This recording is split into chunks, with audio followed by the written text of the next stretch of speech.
Ladies and gentlemen, we interrupt your regularly scheduled programming to bring you this special bulletin. The trailer for Star Wars The Acolyte has released recently, and there are numerous different little opinions all go around the interweb. A lot of discussion on Twitter on whether or not this is going to be canon-breaking, nonsensical lightsaber. Oh my goodness, it's red, he Vadered.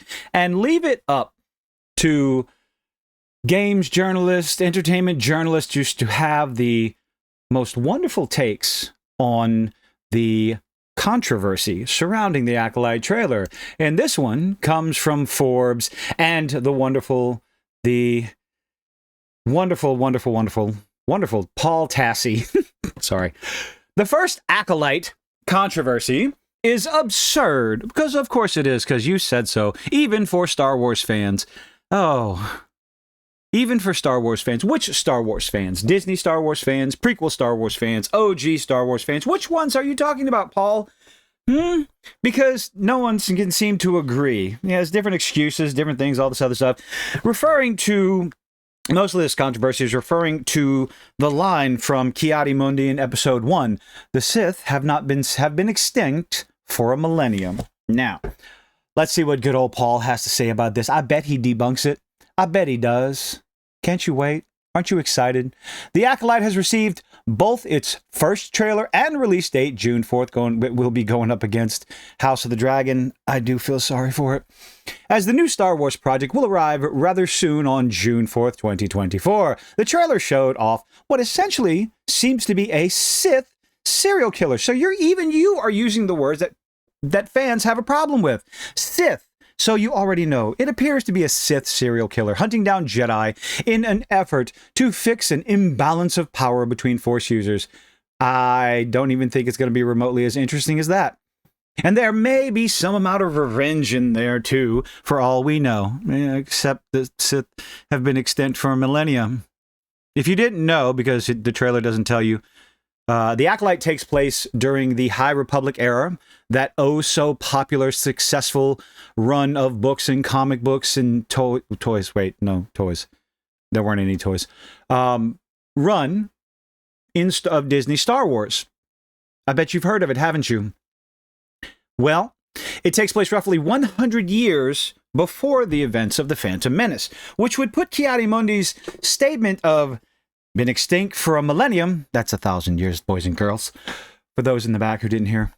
1,000 years versus 100. Let's see. I think Paul's got some interesting takes here. Naturally, controversy has erupted from the trailer. Controversy? No. Discussion. Disagreements. But controversy? That's a very strong word, Paul. And perhaps not what you're thinking.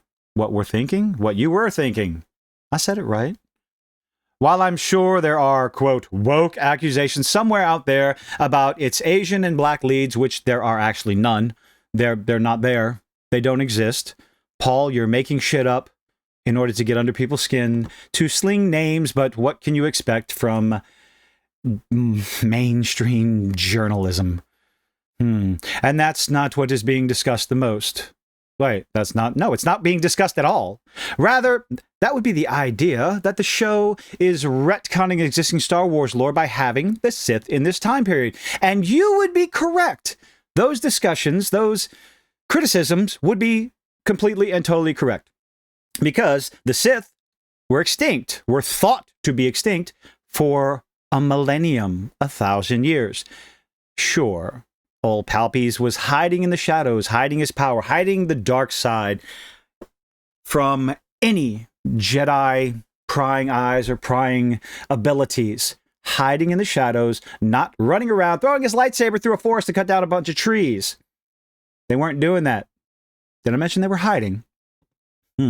This is based on a specific prequel quote from Ki-Adi-Mundi, member of the Jedi Council, in which he declared that it was impossible that the Sith were attacking. As he says, the Sith have been extinct for a millennium. Yeah, and we know now, of course, with Phantom Menace and the arrival of Sidious and Darth Maul, that they were wrong. The idea is that the Acolyte is breaking canon, because it is, by inserting Sith into the High Republic era, which instead started several hundred years ago. And ended about 80 years before Order 66. The Acolyte specifically is 100 years before the Phantom Menace. let's keep... Oh, if you haven't seen the lovely memes on this little poster, go look for them. They're hilarious. Well, let me rephrase that. They're hilarious if you have an actual sense of humor. So, this is, of course, totally absurd. Oh, my goodness. Paul Tassi is going to school us all, isn't he? The epitome of Star Wars lore, the encyclopedia of knowledge. He's going to teach us, right? Let's see. Just because the Sith were not around en masse, like in the Old Republic days, does not mean they did not exist and were hiding in the shadows. Let me say this. No shit. We all know that. Every Star Wars fan knows that. Anyone who went to see the prequel trilogy is aware that, yes, the Sith were in hiding. But if you take a look at the trailer and if you hear the words of former personal assistant Harvey Weinstein, then you know this is about the Sith. She said it herself. And it's my mind hurts just thinking about this excuse, which is apparently exactly what is happening in the Acolyte. So what you're saying is you agree with opinions like such as Star Wars theory that say everybody has to die. Anyone who sees a red lightsaber, any single Jedi who sees a red lightsaber must die in this series. Do you honestly think, with all the drivel that Disney has been putting out with Star Wars, with Indiana Jones, with Marvel, the subpar, to put it lightly, writing that has been going out there, that they're going to be able to accomplish this in a satisfying manner? Get closure in the Acolyte so that what Ki-Adi-Mundi said in episode 1 still holds true? I'm sorry, but I have my doubts. Then, he goes on to say, then this quote is being given, being given by a guy who did not know there was an entire Sith conspiracy happening under the Council's nose. Not only did this guy know what was going on under their nose, neither did Yoda. Neither did anyone on the Council. Qui-Gon didn't note it. Obi-Wan didn't note it. Not a single member of the Council, nor the Jedi scattered across the galaxy, were aware, had any idea that good old Creamy Sheeves was around, or Darth Maul was around, or any of this was going on. So, to single the quote out to one guy, it was just, he's the one that said it. But maybe that's a little too much complex writing for you, Paul? This is quite literally the entire plot of the prequels. Yes, we know, we were there. We watched the movie. Did you? If the guy didn't know Palpatine was a Sith Lord, neither did anyone on the Council, Paul. Why should we trust his so-called knowledge? It was...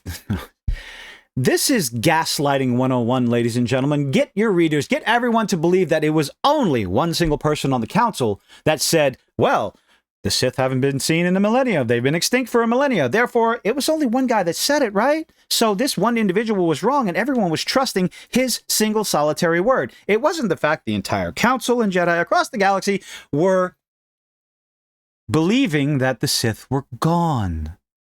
More generally, here we go again. A single guy's opinion on something is not fact. No, but the knowledge that every member of the Council, Yoda included... Oh, God...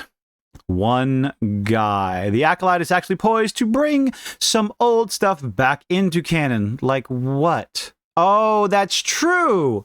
As the showrunner has promised that there will be some expanded universe legends, you can kiss my ass, I'm not using that name, content that will make it into the show. Translation, I know that Kathleen Kennedy stated that there was really nothing for us to pull from, like Marvel. There was no comics, no books, or anything like that for us to pull from for our stories. But now they've suddenly changed their minds and will constantly cannibalize, bastardize, and butcher anything and everything they can from the expanded universe.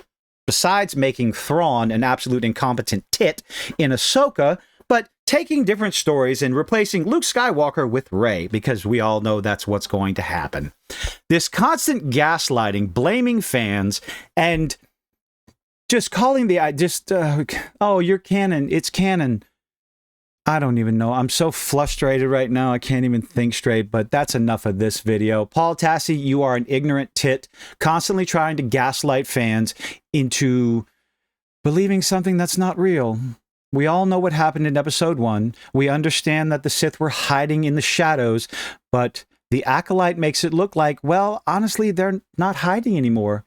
And whatever Jedi saw the red lightsaber, heaven forbid they're actually going to investigate anything whatsoever and just let it slide and forget, because otherwise they all have to die.